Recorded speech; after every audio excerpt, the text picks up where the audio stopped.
What's up, boss? You believe that? You hold on. Oh no. Do you believe in that? Huh? Who said I didn't believe before? No. I don't know, boss. You believe that? You hold on. Oh no. Do you believe in that? On the ground, we never running, we just walking around. Spitting scriptures like we busting around. Screaming on them as a thief in the night. Praise Yah, what you need in your life. New Torah movement, trying to bring it to life. With vision for them, trying to get them to fight. They walking dead, trying to bring them to life. I got that water dive in his movie. Taking them back, but it's ain't school, Takes on the ground, we never run, we walk them down. That's how we do it. Torah move, I say my prayer, hallelujah. The prophets awake, spirit did me what they face. They say that I'm going up, my mind, I better tell them to stand where I'm staying. I stand on my two, I'm a man. I've been on that block and I can't let that stand. And keep the Torah, baby, we got that plan. If it's down, better give them a hand. Pick them up, cause together we stand. Granny had faith of a mustard seed. Uncle had faith in a bunch of keys. We sting your flat like a bunch of bees. The prophets at left, blowing the trumpet, we put in that work. They think it's for money, new Torah moving, yeah, we keep it, they coming for the tank on them. If he try, they go run them, we walk them down like we searching for motives. Let out those scriptures, we load up the precept. And they got right when you've been walking on the cats of Egypt. Who are down, now we are. Don't let them fool you. I say my praise, hallelujah. Takes on the ground, we never running, we just walking around. Spitting scriptures like we busting around. Screaming on them as a thief in the night. Praise Yah, what you need in your life. New Torah movement, trying to bring it to life. With vision for them, trying to get them to fight. They walking dead, trying to bring them to life. I got that water dive in his movie. Taking them back, but it's ain't school, Takes on the ground, we never run, we walk them down. That's how we do it. Torah move, I say my prayer, hallelujah. In the making, say the boss of Yah up in the prophets got them shaking. I need my plate, no sugar, no bacon. I got my fam by my side like we racing. Had to pull it together cause I remember the minute but I see us make it. I told her be patient without instruction how we save it. Awakened by Yah we keep praying. Baby it's so amazing. I got that water that they get thirsty. I got the bull with me. I got that ocean I swim with them sharks and there is no tool with me. Get in my heart, they play the fool with me. Can't solo, got it cool with me. Said Father I can't do this, let's shoot with me. Leave me alone and things might get too silly. Only you hit me. Yeah. Takes on the ground, we never running, we just walking around. Spitting scriptures like we busting around. Screaming on them as a thief in the night. Praise Yah, what you need in your life. New Torah movement, trying to bring it to life. With vision for them, trying to get them to fight. They walking dead, trying to bring them to life. I got that water dive in his movie. Taking them back, but it's ain't school, Takes on the ground, we never run, we walk them down. That's how we do it. Torah move, I say my prayer, hallelujah.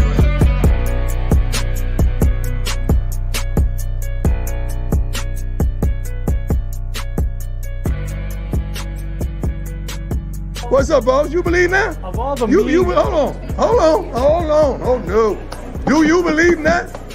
Huh? Who said I didn't believe before? No. I read through that bull junk you wrote down. I read through that. I sifted through all that. What did I write? Yeah. What did I write? Oh.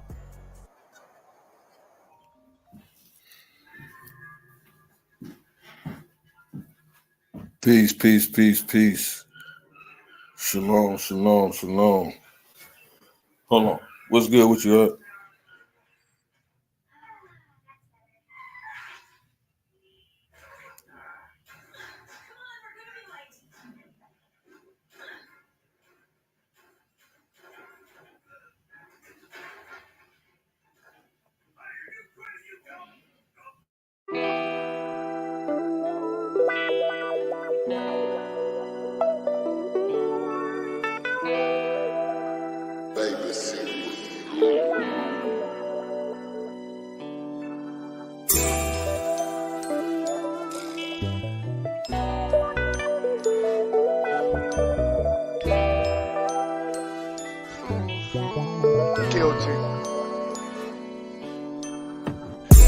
Up in this jungle, I seen so many fumble.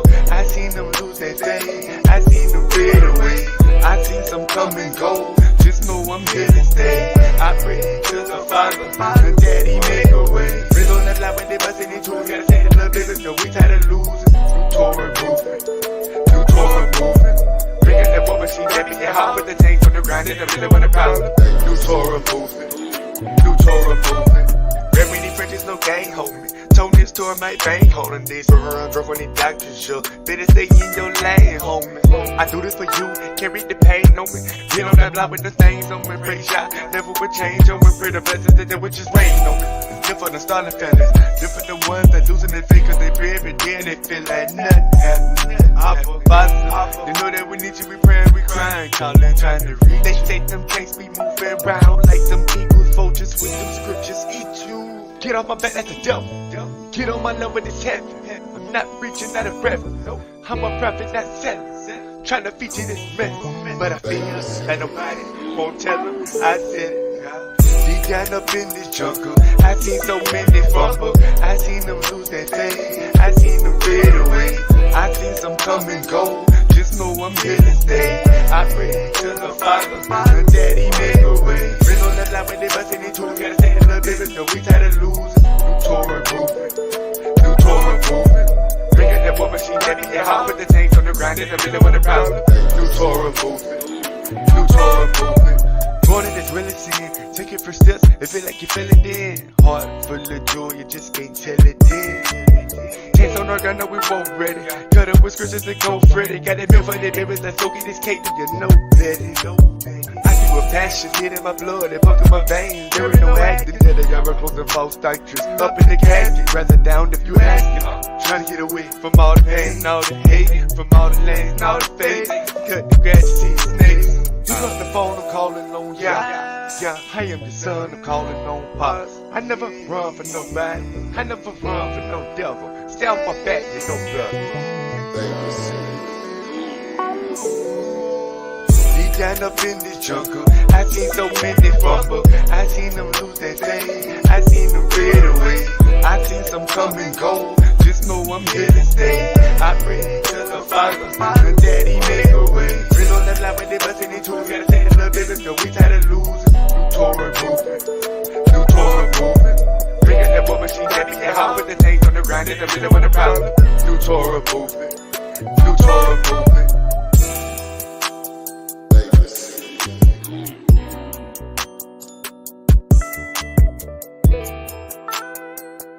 All right, just let me know. Yep, just let me know. Yeah, just call me. Yep. Peace.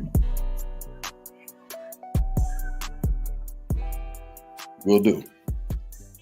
Yep. No doubt. No, but I'm going to start the show right now, bro. I'm going to hit you right back. Yep. It's all good. All right. Yep, good. All right, family, peace and blessings to you. It's been a while since I've been live, man. Man, I'm going to see who fall on in, man, and tap in, man, just to see where we are. I've been out, man, for a while for a challenge, man, just not getting my bearings back. So we finna get back at it, man, bringing out this information, man. Destroying, man, these false teachings and doctrines out here. And so we finna get back at it, man. Teaching the people, man. We're going to be talking about some things, man. We're really going to be getting down into taking the interesting aspect on the spiritual significance of the Israeli-Palestinian conflict or war. I'm going to be getting to that. A lot of people have a lot of questions in regards to that.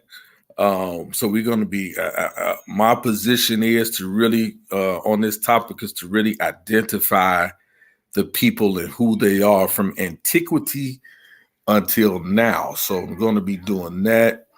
As you see in the title, Brother KOT, got to reach back out to him. We've been in constant contact throughout my my hiatus from the show in regards to still bringing information, man. So we're going to be talking about I think our next show we're going to be talking about angels and what that looks like today and what it looked like in biblical times. So we're going to be breaking that down.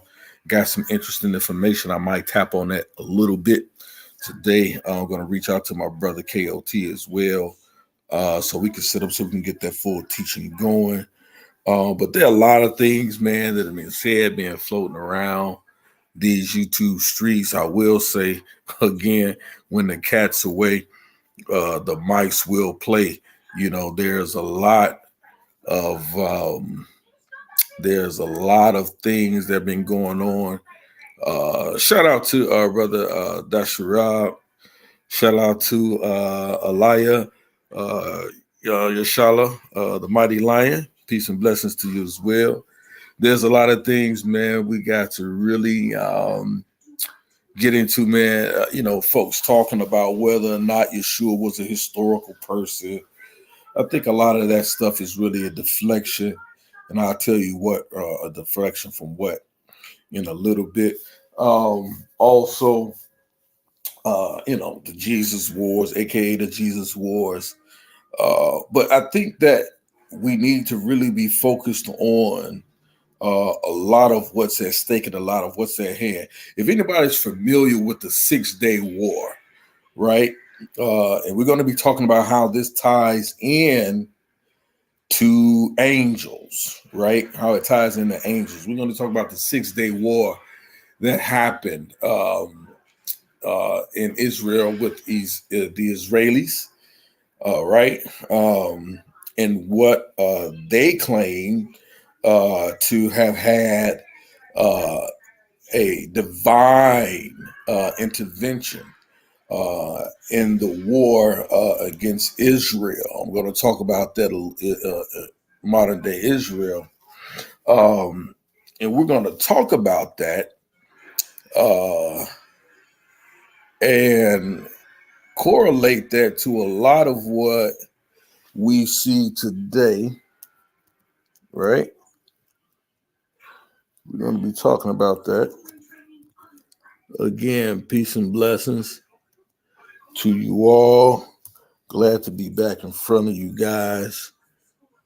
And we're going to get back into information, teaching and feeding our people. And really getting this information out. Hey, man, shout out to Chris Harris, man. Go subscribe to the Morning Coffee, man. We're going to be doing some different things over there as well. We're going to be talking about other things. Shout out to JJ7000 and the Lions Den. Follow JJ7000, man. Follow JJ7000 and where you'll see Lions Den debates. Possibly look for him on Sinetics channel and other platforms. We're going to be taking that. He's going to be taking his debaters, the debaters that are aligned with the Lions Den, going to be taking the other platform to pit them up against those who think they are the best debaters. But the strongest debaters are on the Lions Den. Shout out to Chris Harris, who's starting up his debate platform. It's not a league, but a debate platform. He's going to be doing that. And then there's some other things coming. So these are the things we're going to be engaged in just to get the information out, keep the information flowing. I heard somebody say earlier before, you know, why is there such a fascination with the Bible still after 2,000 years? Why is there still a debate about the people within it? Well, because there's no other piece of literature, there's no other writing, there's no understanding of the world today, no futuristic insight or prophetic insight, I should say, that exists today that you would not see or find alluded to or spoken about in the Bible itself. And that goes from Genesis to the book of Revelation, the whole entire book. And so I think that carries a lot of significance and a lot of weight. People will try to tell you to dismiss the book, throw the book away. The book is not needed. I will say that as we continue to learn and as we continue to grow, There are things that we have to understand that we once understood one way. Now we understand more another way as we begin to elevate and to grow in knowledge, increase in knowledge and wisdom and understanding. So we have to stay focused and understanding the book is not the key to life. Your focus and your faith in Yahawah is the key to life and success. So whether or not you agree with whether or not certain persons in the book were historical, and we have to say certain persons because we do know historically there are people who can be found in the actual historical record, right? Just as the Bible says they are, right? So to dismiss it totally as inaccurate is false. To dismiss it totally as non-historical is also false. But we have to understand that there's wisdom and knowledge in the book, but thus says Yah, that is able to carry us and transcends both time and space and all detractors and arguments. It is a piece of literature and work and knowledge within it that has stood the test of time. You could talk about all of the books of the dead, the book of the gates, and everything else people want to talk about, and all types of papyrus and writings from ancient Kemet and these places, but none stands the test of time. You could talk about the sayings and the teachings of Ptah-hotep, of Amenhotep. You could talk about these different sayings and writings, but none stands the times like what thus says Yah, as recorded by his people and through his prophets. So nothing that we have is more secure in our understanding of what the future would looks like. You can't show me any of the work that exists that will give you a clearer picture than what we read in scripture, whether you Old Testament or you hear to the New Testament or both. Nothing we read today or nothing we have read in antiquity outside of the scriptures gives us more clarity of things to come, right? You can go into the book of Ezekiel and the book of Daniel. We can see the kingdoms that have, as prophesied, the things that the kingdoms that have come and have fallen, the kingdoms that exist. We can go on today, continue to talk about the things that we see as far as Babylon, modern, whether it's modern day America or whether or not it's a new world order. These things that are discussed and even often mimicked to the degree of truth is found in the biblical narrative. So people who campaign for you to dismiss the Bible and dismiss what's found in it and the knowledge that can be gleaned from it is a person who is not as learned as they like to portray themselves, whether they're from the halls of academia, whether they have the scholastic prowess of the best debaters and the best teachers. There is no book. As a matter of fact, even today, it is still the number one best-selling book of all time, undefeated. Why is that? Is it because it holds no mysteries, it holds no truth, it holds no value? Even if you disagree with it, there's still something there that would allow you and attract you and draw you to it, that takes you to a place where you cannot simply say, oh, nothing in it exists. People who often bring that argument to us are people that I often already know. These people are either complete, not even atheists, but these are people who have not taken the time to even study it, to even give an ear to it, right? It's more accurate today about the world's economic system. There will be wars and rumors of wars. These things are found in the biblical narrative, right? the places where it tells us that in the last days there will be more conflict in these areas and in these times. From the biblical times until now, we see it in the Israeli-Palestinian conflict and its growing influence and impact upon the world, where the battles are being held. In the Battle of Megiddo, this is where we get the term Armageddon from, the Battle of Megiddo. In these particular places, in circumstances and instances, we see it unfolding page by page, line by line. We see it unfolding. And for people who continue to detract from that and saying there's nothing there, if you're looking for answers, I guarantee you it's not in the tarot cards. I promise you it's not in a deck of cards. I promise you it's not. I guarantee you it's not in the palm of your hand, but I guarantee you it's found within the pages based on the words and the deeds of the prophets that were recorded in that book. And oftentimes you will have people like the Bart Ehrmans and other people, Richard Carrier himself, who I've had the opportunity to have a discussion with not too long ago in regards to the actual authenticity of the letters and different things that we find in the Bible, right? These things, most scholars agree on that these things were written, that they're authentic.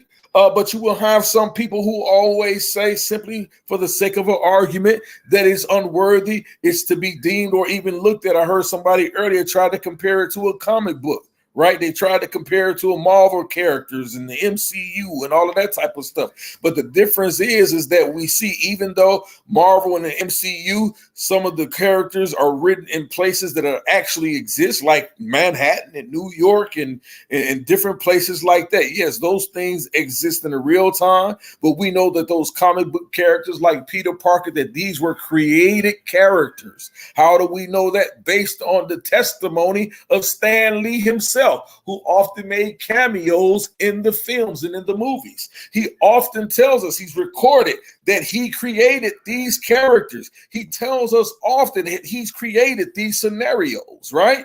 But when we get to the Bible, here's the false equivalency that is often made by many, is that the Bible itself, no one in it, no author in the Bible, no written prophet that's recorded in the Bible, no one says they made these characters up.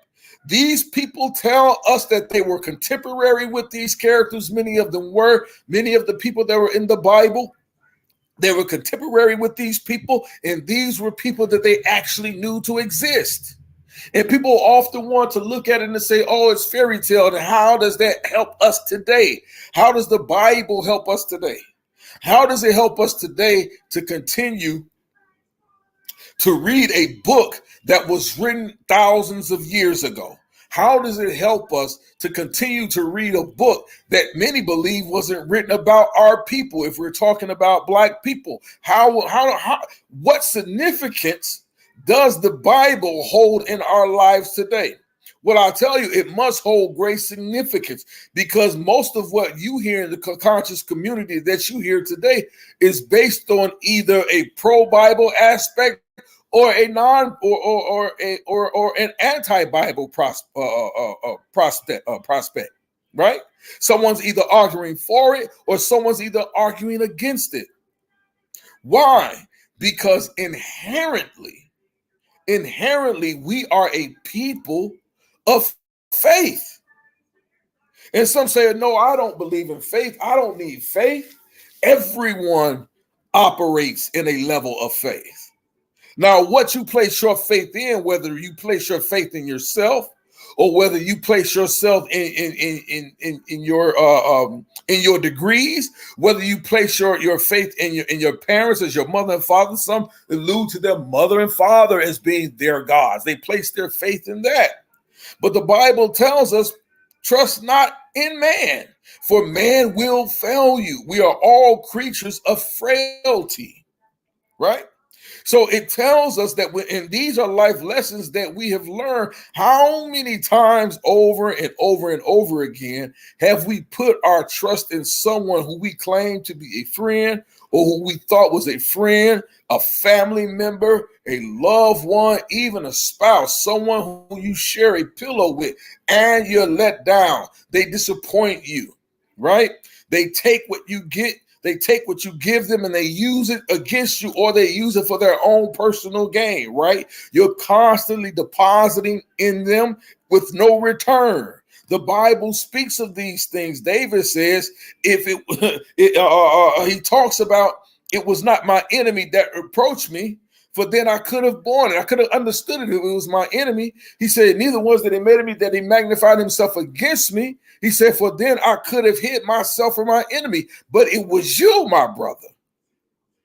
It was you, the closest one to me, the one who I looked up to, the one who I was giving my life for. You're the one that has deceived me. You're the one that has come against me. You're the one that has wished death upon me. Right? So just in those understandings, excuse me, of understanding what the scripture is telling us and teaching us about the human experience is enough to not throw the book away. It's enough to keep the book close to you, because when you're in certain positions and you're in certain issues and circumstances, that book has something in there that has a reflection on where you are in your life. Whether it's sickness, right? It tells you to speak these things with be not as though they were. Is it telling you to do make-believe or to play make-believe? Shalom, authentically, Erica. Good to see you, sis. Is it telling us to play make-believe? No, it is not. Is it telling us to just say things that are not true or say things that you don't believe? Well, believing, right, is what we know scientifically is half the battle when it comes to your healing. You have to first have a positive mindset. This is what doctors tell sick patients all the time as they enter the infirmaries. They tell them, look, I know the situation may seem grim, or the report may not be most favorable, but keep a positive mindset. Think on the positive aspects. Think on the good things that you have. Think on the time you may have left to spend with your family. Make the most of it. Think on these positive things. Is that not what the scripture teaches us? Think on these things. Think on things that are good. Think on things that are of a good report, right? So when people tell you to throw the book away, what are they telling you to do? They're telling you to completely not trust in something that has stood for thousands of years, that contains the wisdom over 1,000 years of wisdom of people and life experiences. Simply as that, who can lead you and guide you into areas in your life that you may not be able to handle on your own, or that you may have never experienced. So why throw away thousands of years of wisdom simply because you don't understand it, or you can't simply say or understand it, or you haven't read it, or simply say, listen, I don't think it's for me? Well, why throw away thousands of years of wisdom? This is like during the Spanish Inquisition, right? During a lot of times, the Catholic Church, they went on a spree. They call it the Dark Ages again, when they went on a spree and they began to burn Bibles. You would say, why would the Catholic Church do that? Because of the thousands of years of wisdom contained in it, simply went against their protocol, went against their papal bulls, went against their edicts, and things that would have exposed them to be downright evil. So they burned books. You see, Hitler does the same thing, right? Burning literature, burning books. This is the same thing that you see with the slave masters with over African slaves here in this country. Keep them away from the Bible. Keep them away from literature. Keep them away from learning, right? Keep them away from things that can advance them and build up their states of mind to a place where they can shield themselves from the things that are evil. What are things that are evil? Lies, untruths, right? I was watching a Civil War era based in 1862, a Civil War era based on based on a black slave at the time in 1862, the Bass Reeves story. And Bass Reeves was a Confederate. He was a slave to a Confederate general, and therefore he traveled in Confederate uniform alongside the Confederate general. And as he traveled alongside him, the general would often take out his Bible at night as they both laid down and looked up at the stars. And the Confederate general would ask him, he said, "Do you really believe in this biblical stuff?" And Bass Reeves, the black slave, would say, "Yes, I do believe that, and I hope to make it to heaven one day." And the general said, "Well, look, up in the sky, this great divide, there's nowhere that black people are going to make it to heaven in the same place white people are going to make it. You guys are going to be somewhere else, but you won't be with white people.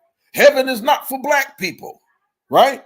And it's that same mindset that many black people still hold today. When you talk about heaven, heaven in the sense of being above the natural state of existence to a place where your consciousness and your mind and your spirit becomes elevated. We can't see above that. We're so downtrodden, and we've been made to believe that the history and the importance and the knowledge and the wisdom contained within the pages of the biblical narrative is not for us, when it's nothing but wisdom literature. It's the same thing that the white men taught back in the 1860s, when blacks were hoping to read and to study and to learn about the Bible itself. They would tell them the Bible is not for you. You're not in there. It's for, you're not going to make it to heaven. Why read it? Why insert yourself? Don't even think about it.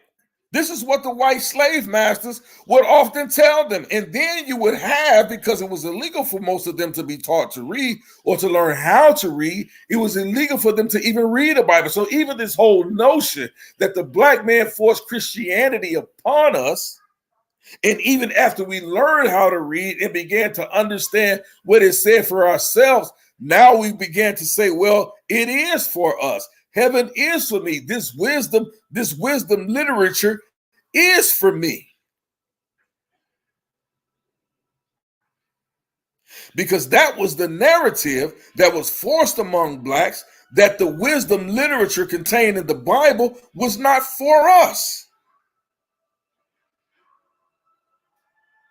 It was to keep us docile. That's what people say. And then they often go into reading Paul when Paul says, "Slaves, obey thy masters," as if Paul was speaking to African American slaves on the west coast of Africa. As if Paul was speaking about European slaves, the Dutch and the French and the British.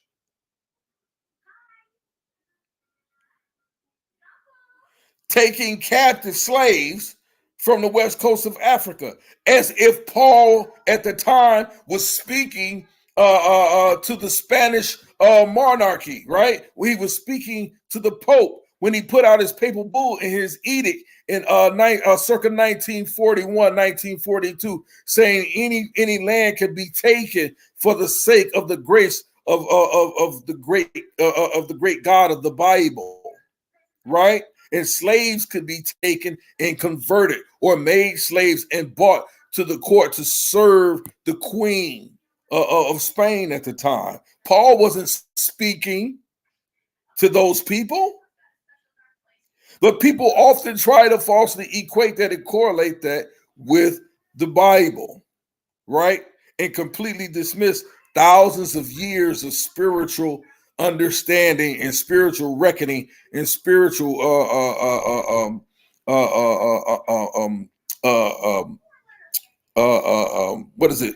what What is I saying? Spiritual enlightenment. They try to deceive you and pulling you away from that, right? And so oftentimes these arguments are attempted to be made. And this is why I call people, like I was saying earlier, this is why I call people like Jabari disingenuous.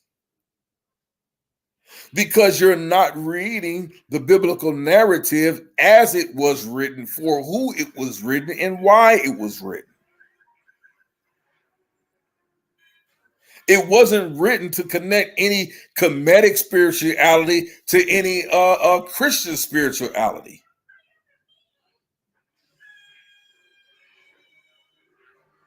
No writer, no prophet in the Bible alludes to it.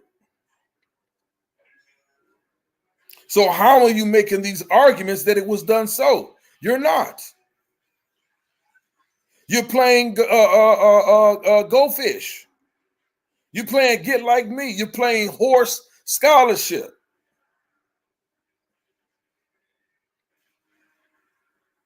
Pony scholarship.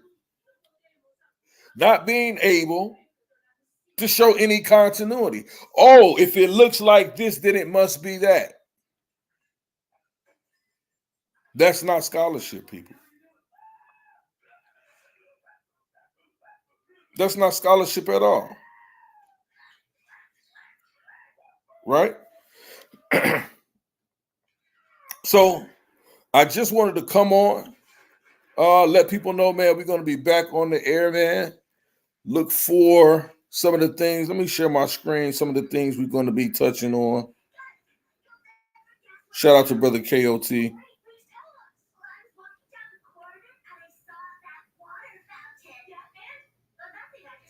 Let's do this right here.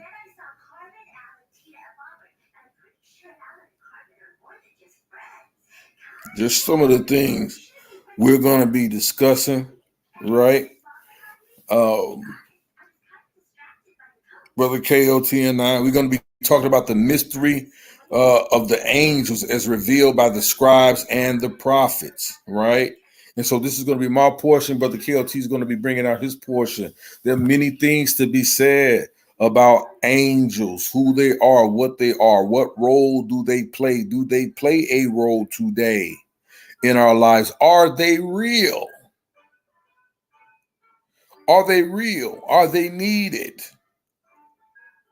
How important are they? Do we entertain angels today? What's the significance and purpose? Do we have guardian angels? Should we be looking in angels in the aspect of our ancestors, those who died and gone before us? Are they considered angels according to the biblical narrative? Are they considered angels? Right? We're going to be dealing with these things, right? What are angels, right? The word angel literally means messenger. The angels are creatures that continuously delivers announcements of gifts of Yahawah or God to human beings and creation, being creatures. Their ontological difference with respect to the creator is infinite. This, while being heavenly spirits, they are much closer to us than they are to God, to Yahawah. This derives from the unity of creation in its two aspects, visible and invisible. We're going to be talking about angels. We talk about angels, right? Let me share this as well, right? In the significance of what role angels are playing today, or played, especially during the Israeli-Palestinian conflict. Let's see the difference in some of this, right? This is the Atlantic article, right? It says how the 6-day war transformed religion. Talks about 6 perspectives on how the 1967 Arab-Israeli conflict changed Islam, Judaism, Christianity, and Mormonism, right? What is they saying? Let's look at that, right? How does angels play significantly then as they do today? Watch this. 50 years ago, the 6-day war dramatically altered geographic borders. This is why we need to understand when people are looking at this Arab-Israeli conflict, that they have to understand the biblical influence and the spiritual influence of what's happening today happened back in 1967, right? You haven't heard anyone make this connection. All the people you've been hearing talking about it, all the people you're talking about the Israeli-Palestinian conflict, you haven't heard anyone talk about it. But I want you guys to really understand something here. When I say we're getting down to the bare bones of how you understand what we're looking at today, that's why I tell people you don't have to fear about any of this stuff going on today. I'm going to tell you exactly what's happening, right? And why it's happening, and the spiritual battle that's taking place. People saying, oh, see, there you go with that crazy talk again. But listen to what they're saying. These are not my words, but listen to what happens here, right? It says in 1967, right? The 6-day war dramatically altered geographic borders and political fortunes in the Middle East. Remember that. The 6-day war. Study that. If you really don't understand the Arab-Palestinian conflict today, study the 6-day war. And we can take this all the way back in antiquity. Paul even addresses it. I think a lot of people have the misconception when Paul says certain things he talks about certain things are an allegory or allegorical. And he uses Sarah, right? The matriarch of the tribes of Israel, right? Versus Hagar, who would be the matriarch of the tribes of the Ishmaelites or the Arab nations, right? Which they tell you they come out of the Arab nations, right? When Paul begins to talk about what's used as an allegory between Hagar and Sarai, he's not saying that the Bible itself is allegorical. It's based on allegory. He's just using those two women as an example. Why? Because there's a question that was raised to Paul about who owned the land. Who was the land promised to? And this is the same fight that we're having and we're seeing today. Look at this back in 1967, people. Right? For Israelis, the stunning 1967 victory meant an expanded country that suddenly included East Jerusalem.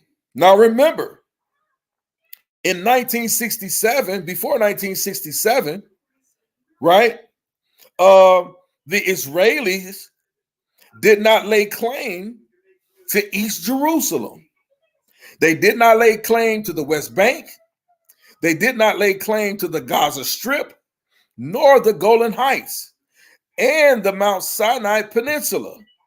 For Palestinians, it meant occupation and more displacement for surrounding Arab countries. It meant crushing military and reputational defeat. Y'all got to understand this. This conflict ain't just kicked up dust. It has been going on for thousands of years. And where do you folks read about it in its significance? In the Bible. In the Bible. Not the Quran, not the Talmud, but in the Bible itself.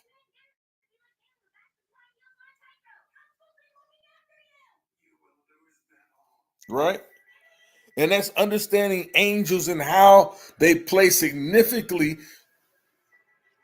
in the Arab-Palestinian war today. It says, but the 6-day war didn't only transform Middle East politics, it also transformed religion. This is why religion is so important, because it is the main stage It is the fodder. It is the fertilizer. It is the TNT. It is the gunpowder for what is to come. Right? It also transformed its religion in ways that would reverberate far beyond the region. The war's outcome impacted the way Islam is expressed in the West Bank and Gaza, and it created new openings for political Islamicism in the Arab world. It strengthened a messianic strain in Israeli Judaism, and it changed the focal point. Watch this. It changed the focal point of American Judaism. It forced an internal reckoning among evangelical Christians and even among Mormons in the United States.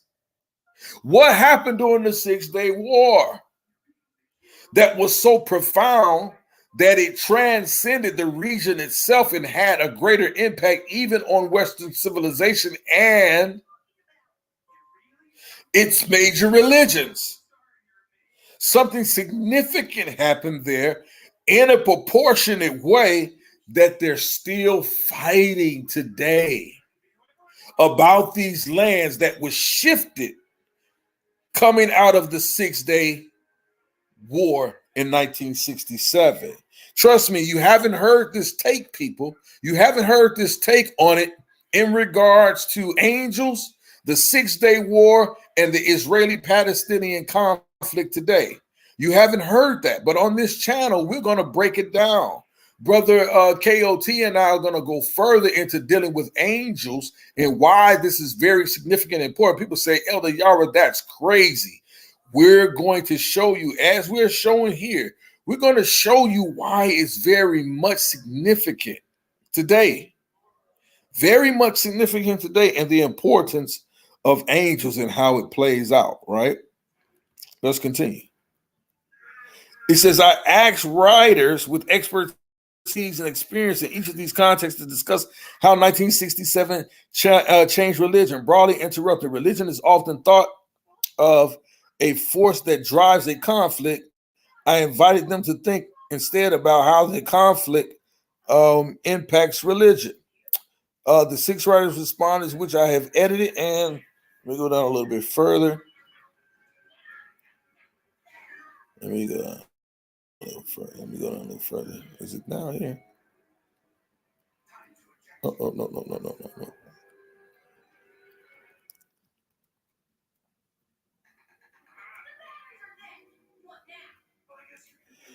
Let me go down here. Let me go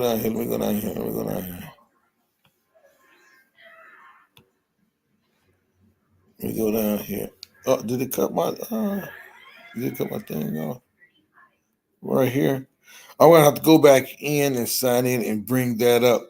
But I just wanted to bring out the significance on the impact of the 1967 6-Day War with Israel and what we are looking at today, right? I think most people are really not aware of how this thing actually plays out. Shalom to you, Simeon, the atheist killer. Appreciate you joining us today. Professor Lovely Lady, glad to see you. I missed you as well. Shout out to Indigenous Black Man. I absolutely. It did not start with Ham, Shem, and Japheth choosing to live apart. Absolutely. In the lands of Noah. Absolutely. Lex Vortex, you're back again, shaking your head. But again, dealing with these understandings historically, I often tell people, if you study, even if you go back to 1948, coming after World War II, after the quote unquote Israeli Holocaust, right? That occurred, right? If you espouse to that when they were asked, the people that Hitler had oppressed and killed and maimed and murdered and gassed, if you asked them, when they were asked, where would they like to go? Would they like to go back to their homeland? We're talking about those who hold the Holocaust narrative. When they were asked when they wanted to be returned to their homeland, guess what, people? And this is well documented, right? They never asked to go to modern day Israel. Never. The people today who claim to be the Jews during the Holocaust, or the Jews during the Holocaust, never asked to be returned to modern day Israel. When they were asked, where would they like to settle themselves? Where would they like to go? We just read in 1967, before 1967, and during the 6-Day War, that before that time, the Jews laid no claim to a lot of that land. If you go back and look on the map until before 1967 and almost 1948 and beyond, you won't see the state of Israel on a map. It says Palestine. And that existed that way up until the 6-Day War. Why is that significant, and how do we tie that into angels? Right? How do they tie that into angels? Because they claim that they had an angelic encounter, right? That an army of angels came before them to assist and defeat their enemy, who they call the people of Palestine and the Palestinian lands, right? They never, ever in 1948, after World War II, asked to go to that land that we call Israel today. They never asked to go back to their homeland. Why? You know what the first choice that they had was? Not Israel. The first choice that they said when they were asked, where do you want to settle after the Holocaust? Where would you like to be settled? Their first suggestion was Uganda. Can you believe it?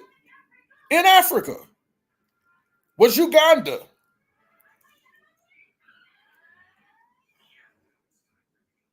Now, it would seem to me, if you believe you were truly from that land, you're calling yourself Israelis, and you're truly from the land of Israel, when they ask you, would you like to return to your native home or to your native land, where do you come from?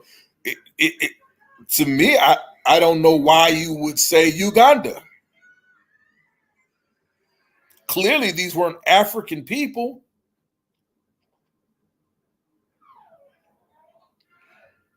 Why Uganda? And not Israel, or modern day Israel. Because they weren't from that land. That is why. They weren't from that land. But that's neither here nor there at this point. But let's carry on. Let's go just a little bit further. Right? When we're talking about the modern day conflict in Israel and Palestine. Most people don't understand that it's very much a religious fight. This is a fight over religion. That's what it is. It's a fight over religion, right? It's a fight over biblical narratives and promises made thousands of years ago. Now, mind you, you wouldn't really understand that if it wasn't for the recordings of the Bible itself, right? We talk about the land of Canaan land or Canaan land and different things like that. People today will tell you that they came from the Palestinians were living in those lands, that they were not the people who some say were people over in who were occupying the mountains over in Anatolia, and they came down, and these were a European people, simply because you hear the term Eurasian, right? That doesn't, they weren't a European people, right? We show this. Let me show my slide on that. Because I had someone even ask me a while ago about identifying or who I thought the actual Canaanites were, right? And I remember there was a time, I see my great friend, old friend in the chat, Lex Vortex, he used to call himself a Canaanite. So did my friend Chris Harris for a while. They called themselves Canaanites, thinking or believing that the Canaanites themselves were much more of an African slated people who were conquered by these quote unquote people who claim to be the children of Israel. Let me show my slide really quickly. Let me see if I can find it. Let me see if I can find it here.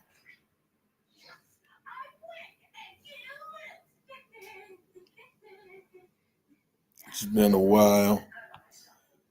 Man, shout out to everybody in the chat. I know it's been a while since I've been on. Like I said, I had a challenge, man, fighting the thing. I couldn't get, even though I started feeling better, I couldn't really get a wind out. I couldn't really go this hard. I would just be completely gassed out. Here it is. Couldn't go any longer than maybe about 30 seconds at a time. And because of that, it was very difficult for me to speak or even to read out loud consistently. So it just would have made for a very bad showing. And so I appreciate those who kept up with me during my challenge, but all praises to the Most High Yah for his healing, right? Lex Vortex is funny. So let me present my screen, right? Let's talk about the people of Canaan, right? Let's talk about these people for a while.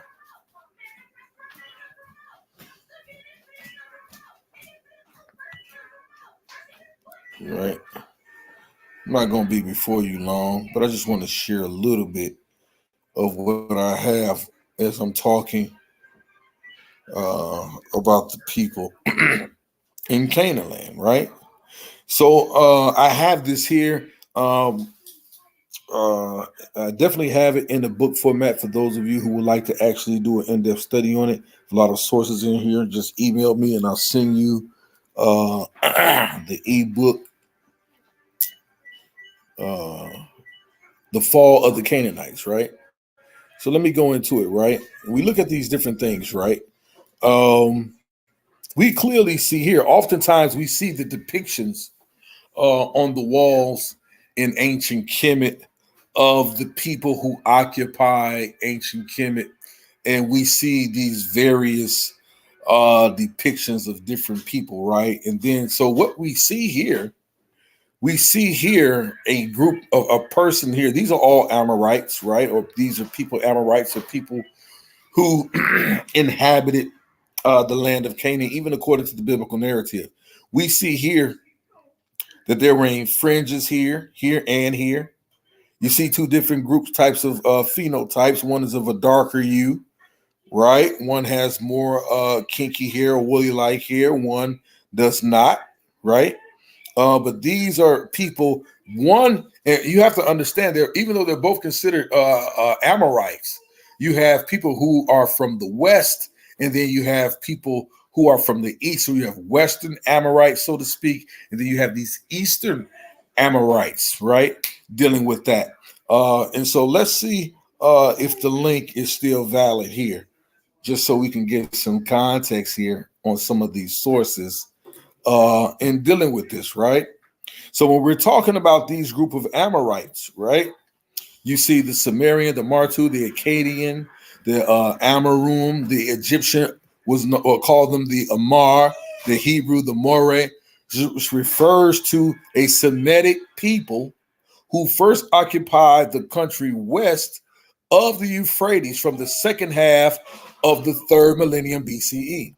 They were originally a nomadic people whose prowess as warriors gradually brought them into a powerful position in Mesopotamia. Their rise to power brought about significant changes in Mesopotamian civilization from 2000 to 1600 BCE. That's very important, right? Because we see the timeline, the chronology given here from 2000 to 1600 BCE. This gives us about, in my estimation, this puts us right up to close to about 100 years before the biblical Exodus, which I believe occurred 1446 BCE. It says they came to dominate the region, the most famous Amorite king being the great Hammurabi. In the later 2nd millennium BCE, the Amorites migrated or were pushed westward toward what? Canaan, right? Watch this. It says there, the Israelites treated them as enemies and left several records of their defeat by Israelite heroes such as Joshua. The Amorites disappeared from the historical record as a distinct population around the 6th century BCE. Let's deal here. Let's deal with the origin really quickly. It says in the earliest, and here, let me show you what this says here. This is a stele, right? The top portion of the stele depicted a Babylonian god, probably Marduk, enthroned with the great Amorite king Hammurabi standing. The bottom portion of the stele contains the text of the Code of Hammurabi, right? On this channel, I've often showed where this is where I like to make my argument when people say the 10 Commandments was based on the 42 laws of Mayat, right? But then people come around and they make the comparison and say, well, it's more like written like the codes of Hammurabi, right? So you can't have your cake and eat it too. You can't have it both ways. It can't be, it's either based on the laws of Mayat, 42 negative confessions, or it's based on the law of Hammurabi. And I'm telling people, if you're saying with that, we know that these Israelites were an ancient Near Eastern people, right? We know they were closely related to the Akkadians, right? Even based on the language, right, of that we see, the big connection. All of these people would have come through at some point the same way or the same type of lineages broken off. So are they more closely related to ancient Near Eastern people, or are they more closely related to the people of ancient Egypt? They're more closely related to the people of the ancient Near East. That's why this whole the Bible is stolen from ancient Kemet and all of that is hogwash. It's trash. It's trash. And this is what I mean about when we have people like Jababel over on Sanetta's channel attempting to show this by sleight of hand. Oh, they still borrowed this, and they still took this from Kemet. No, they didn't. Then you have no way of proving that. These people are most closely related to the people that they lived around and that they were born to and that they held sway to, right? And so you see these things here in the earliest Sumerian sources beginning about 2400 BCE. The land of the Amorites, or the Martu land, is associated with the lands of the Euphrates, including Syria and Canaan. However, the Amorites' ultimate origin may have been Arabia, for the Akkadian kings Martu was one of the four quarters surrounding Akkad, Chris Harris, along with Subartu, Sumer, and Elam, right? And if you study Flanders Petrie, right? And his take on the Elamites, he talked about the Elamites as the Falcon tribe, and is that it's the Elamites that actually introduced the imagery or the concept of the falcon of Horus, or the Horus image, actually in to ancient Kemet.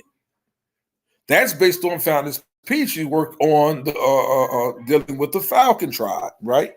And so we see these things clearly depicted. Now here's the source that I showed, right? Look at the Amorites. Look at the Amorites.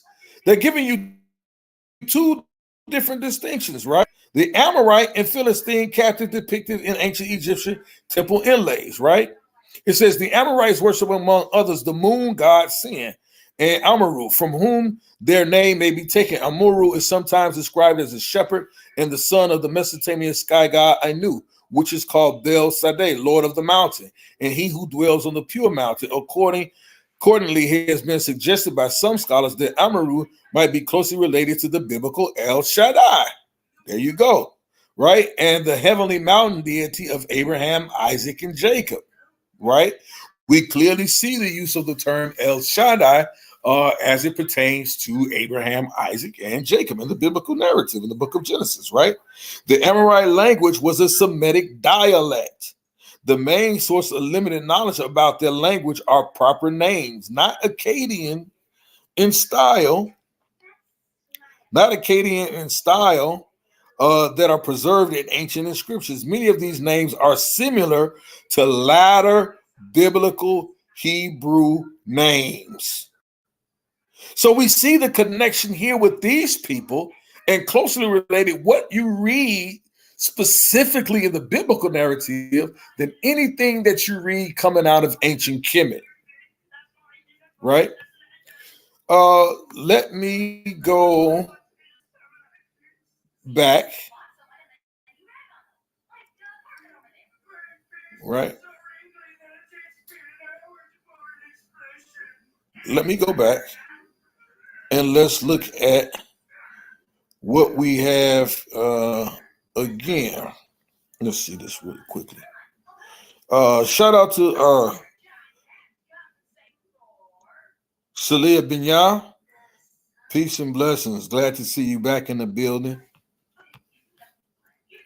Glad to see you back in the building. Appreciate you. This whole nonsense about what's going on and what does the Kemetic community have to say in regard to the Israeli-Palestinian conflict? None. It ain't got nothing to do with you. Absolutely none at all. Absolutely none at all. So, these things have to be said. And absolutely, let me say this here. I want to post this, right? Professor Lovely Lady, she says, we all need a break away from social media anyway, if the truth be told. Absolutely. You need a break, right? Because sometimes you have to mentally reset. You have to mentally reset from things that you hear, things you have to process, because there's a lot of foolishness that's going on. A lot of misinformation, disinformation. I talk often about those disinformation cell groups. A lot of things that are said that are just not true, right?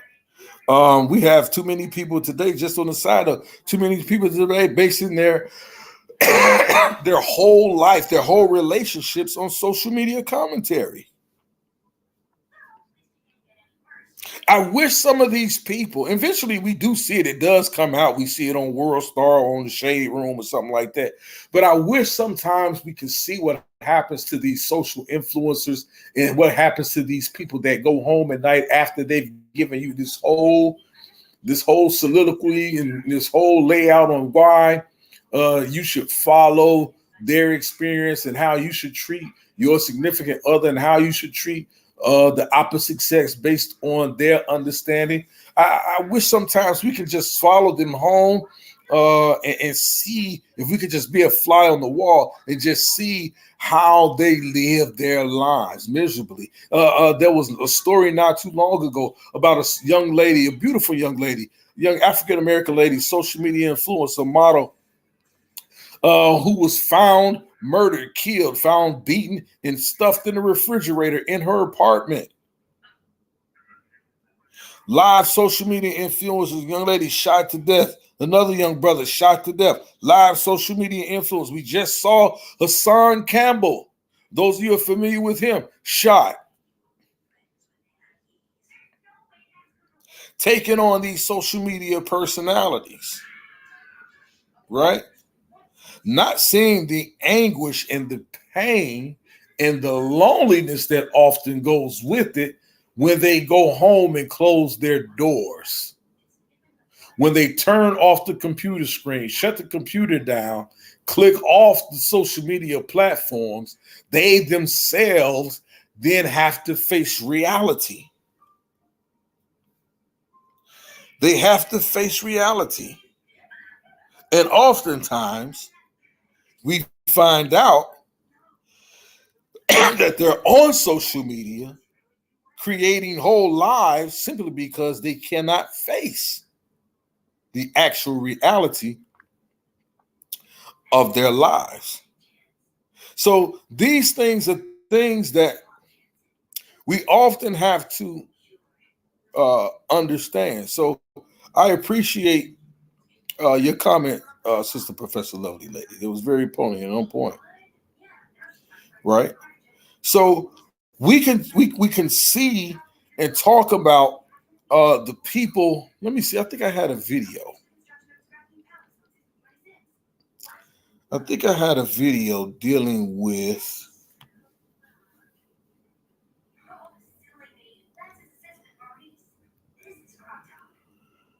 who are these Canaanites. I think I had a video. I hope it is still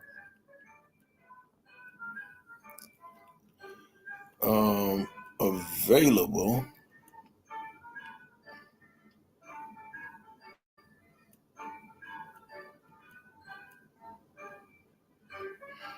In this.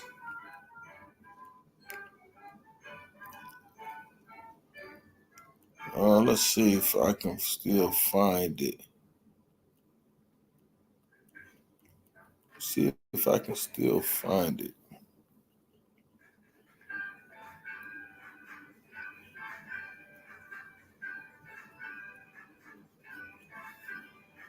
I'm going to let you hear it from them.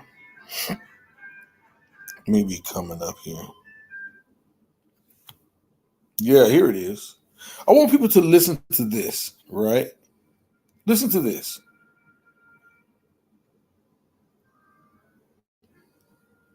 As women and men, we believe in our right and the promise of Allah Almighty that this sacred city is ours. And since it was established by the ACCUSERs, Canaan is more than 5,000 years ago. It has been and it will be the capital of our state, our sovereign state of Palestine.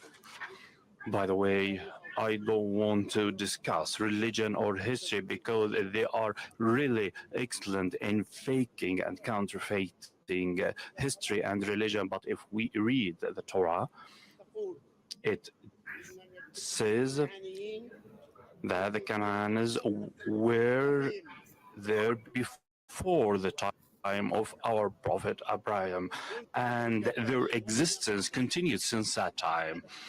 This is in the Torah itself. But if they would like to fake this history, they are really masters in this, and it's mentioned in the Holy Quran that they fabricate truths and they try to do that and they believe in that. But we have been there in this location for thousands of years, and our right will ever remain there. Now, I played that to show that this is what these people believe about themselves. They're claiming that their history in Canaan goes back 5,000 years. And that he himself is descendant of those, as a Palestinian, is descendant of those Canaanite people.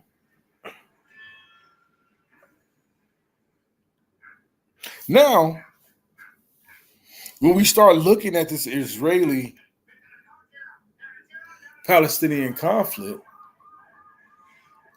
it is more than just a fight for, it's more than just a land grab, right?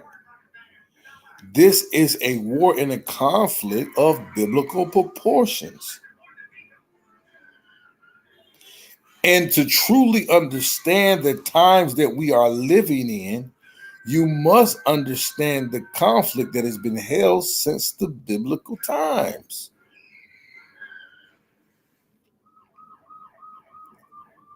So for people telling you that it has no significance today, they're utterly and absolutely ignorant of the fact.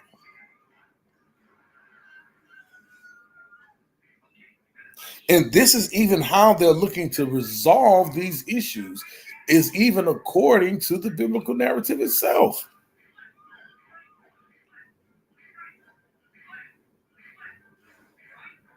Right?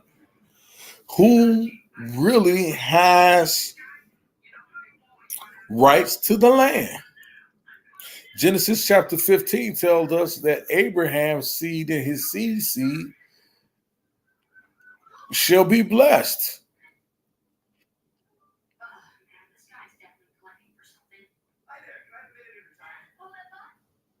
So to say who actually owns the land or who the land was promised to, was it promised to Isaac? Was Isaac the the chosen one? Right? Was Isaac supposed to be the one?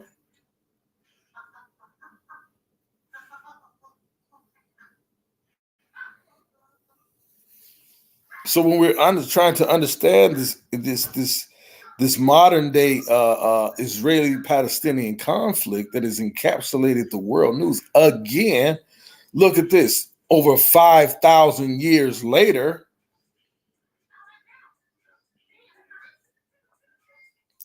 we have to hold the Bible as being a significant document to aid and assist us in understanding our history.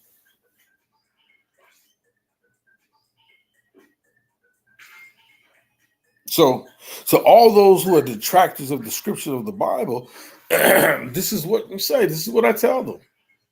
You can't even understand what's going on in today's news, in today's society, with not understanding the biblical narrative of the times.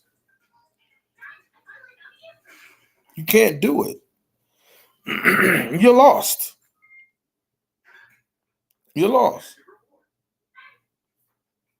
But you gotta keep looking out for my brother and I, KOT. We're going to be going more in depth into angels. Very important, very significant teaching. We're going to get back to teaching higher elevated consciousness of our people, how to live day by day with an elevated mind, in a higher plane of consciousness. We're going to be getting back to that through the scriptures. We're going to be getting back to that. So please, I know it's been a while, so definitely come back and support and listen. Bring someone with you, right? I don't think it's difficult to recreate the momentum that we had moving forward, simply because we're teaching truth and we're trying to help people in their walk, right? Trying to not make people be liars in the household, right? And so we're going to show these different things. We're going to be dealing with very different topics of the Bible and placing them in current historical situations that are happening today. Right? And so we're going to be talking about angels and how they influence our time today, as well as our political understanding and concepts of today. Right? So again, shout out to the people. I'm not going to keep you long. Look out for Brother KOT and myself. Look out for our teachings on angels. It's going to be very powerful. And with that being said, I thank you guys for being with me, man, and allowing me to share for a moment. Peace and blessings to you all. Stay healthy, man. Stay healthy. No flim flam, no compromise, no sellout.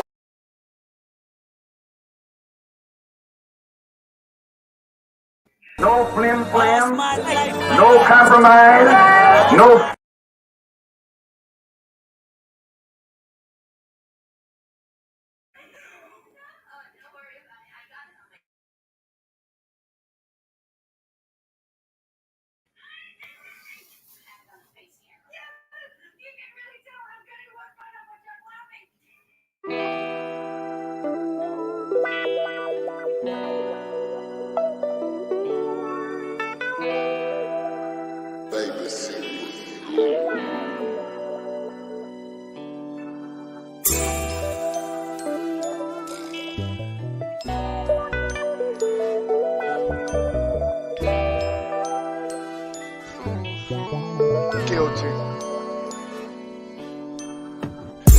Up in this jungle, I seen so many fumble. I seen them lose their day. I seen them fade away. I seen some come and go. Just know I'm here to stay. I pray to the Father, the Daddy make a way. Bring on the line when they bustin' into it. Gotta say the little business, no, we tired of losing. New Torah movement, new Torah movement. Bring out that war machine, baby, and hop with the tank on the ground. And I really want a problem. New Torah movement, new Torah movement.